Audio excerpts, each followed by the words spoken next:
Hey mga bros, mabalita nga tayo dito po kay Scottie Thompson dahil bali-balita na gusto nga kunin ito ni Coach L.A. Tenorio sa Magnolia Chicken Templados Hot Shots. Alam din naman natin si L.A. kasi ang head coach na doon. So itong si Scottie Thompson sa 7-time PBA champion nito, syempre buong yun, nakakasama niya ito pong si General L.A. Tenorio. Syempre mga kabrods, ito na yung 3-9 ni L.A. Dito na rin lumakas si Scottie. Dito na nabuo yung passing skills ni Scottie Thompson. Kumbaga na-adapt niya yung mga tinuturo ni Coach L.A. Tenorio. Kaya ito mga kabrods, sa lahat-lahat ng mga players na dito sa Ginebra, ito talaga yung gusto niyang dalhin dito. Di ba parang si Coach Yang Giao lang, kung saan siya mapuntang team, doon din niya dinadala yung mga paboritong players niya dati sa Rain or Shine Elasto Painters. Kaya ito pong si L.A. Tenorio, syempre, pabor na rin ito sa kanya dahil syempre andito rin si Boss Al, kung saan ito yung mga close din niya, mga kabro, si Boss Al. Kaya itong request ni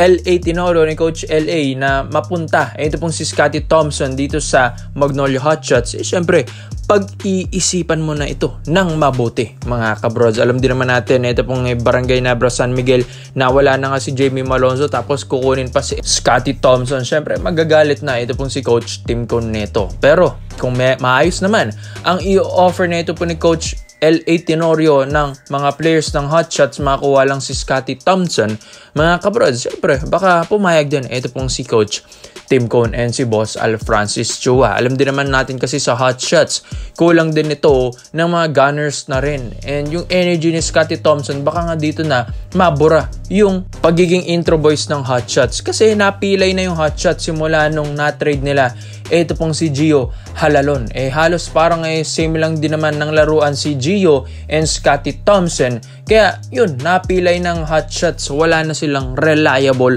guards. Si Mark Baroka okay naman din mga kabrods, pero syempre past prime na rin niya. Kaya ito pong si Scottie Thompson, maganda kung ito yung maging reliable point guard, stable point guard, and maging superstar ng Magnolia Chicken Templados Hot Shots. Umiikot yung bola, umi-score, umi-rebound, grabe rin yung depensa, mabilis sa fast break. Skillset pa lang ni Scottie Thompson, wala ka nang ihingilin pa. Diba mga kabrods, nasa kanya na ang isang full package point guard. So ngayon kasi naglalaro syempre Gilas Pilipinas and babawi ang Ginebra next season sa Governors Cup with Coach Tim Cone. Kaya ito, mapapapigil pa ito ni Coach Tim dahil syempre kailangan nila ito pong si Scottie Thompson sa roster nila sa Barangay Nabra San Miguel sa paparitang na Governors Cup 2025. Pero ito lang naman if ever mga kabrozel, ayon sa mga reports and rumors natin ay hindi pa naman official kung talagang kukunin ni L.A. Tenorio ito pong si Scottie Thompson, dahil alam din naman natin ito pong si Coach L.A.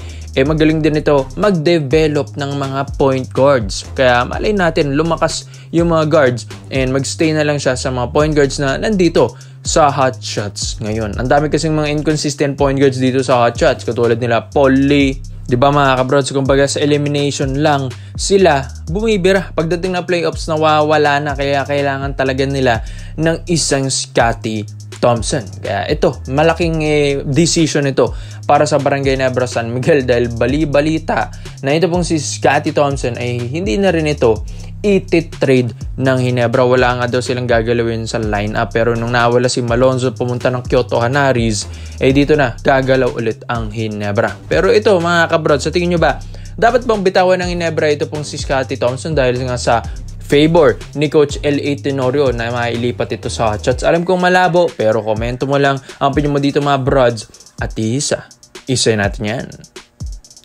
Dito naman po tayo sa kabilang balita naman natin mga kabrods. Ang 4-time PBA champion and kasalukuyang naging finals MVP ngayong championship ng SMB, Jericho Cruz. Bali-balita na gustong kunin naman ng Barangay Ginebra San Miguel. Yes mga kabrods, ito ay ayon sa mga reports and rumors na baka magkaroon ng 3-team trade dahil kailangan nga daw ng mga ganitong energetic guy ng Ginebra na katulad ni Cruz. So sa daming ang magagaling na players na dyan sa SMB, bakit naman ay hindi na lang ibigay or ilagay si Cruz sa Barangay Nabra San Miguel? Dahil syempre yung pagkawala ni Malonzo, nawala rin sila ng mga ganong kalakasan na scorer. kailangan din nila ng mga scorer and maangas. Sabi nila, mga kabrods, kailangan din daw ng angas kasi sa Ginebra para magising-gising din naman sila at ma-boost yung confidence nila. Nakatulad nito ni Jericho Cruz. Yes, sabihin nating mayabang si Cruz, pero may ikayayabang din naman. Dahil syempre ito, naging Finals MVP pa, may napatunayan na. Kaya ito, yung gustong kunin din